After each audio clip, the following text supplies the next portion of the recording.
থেকে গাছের সেই মাঝখানের দূরত্বে কিন্তু আমরা এখানে হচ্ছে কি লেবু গাছ, পেঁপে গাছ, এই সমস্ত ফল গাছগুলো কিন্তু আমরা চাষ করতে পারি। মশলার থেকে আরেকটা ভালো যে গোলমরিচ গাছ আমরা সুপারি গাছের মধ্যে তুলে দিতে পারি যখন হচ্ছে গিয়ে এটা 6 থেকে 7 বছরের বয়স হবে। এবার হচ্ছে গিয়ে এই মাঝখানে 10 ফিটের যে জায়গা, সেই জায়গাগুলোতে আমরা ডাল গোত্রীয় ফসল চাষ করলে জমির উর্বরতা শক্তি বাড়বে। সঙ্গে হচ্ছে গিয়ে আবার যদি আমরা সবুজ গোখাদ্য চাষ করি তাহলে আমরা ছাগল পালন করতে পারবো সুপারি বাগানটাকে পুরো ঘিরে দিলে পরে।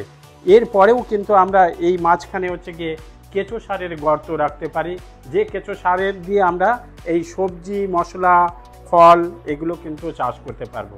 আমরাও আমাদের কৃষি বিজ্ঞান কেন্দ্রে এরকম ওল চাষ, লেবু চাষ এবং হচ্ছে গিয়ে গোলমরিচ এগুলোর কিন্তু এখন উত্তরবঙ্গে মডেল খামার করে আমরা একক এলাকা থেকে আয় বাড়াতে পারি।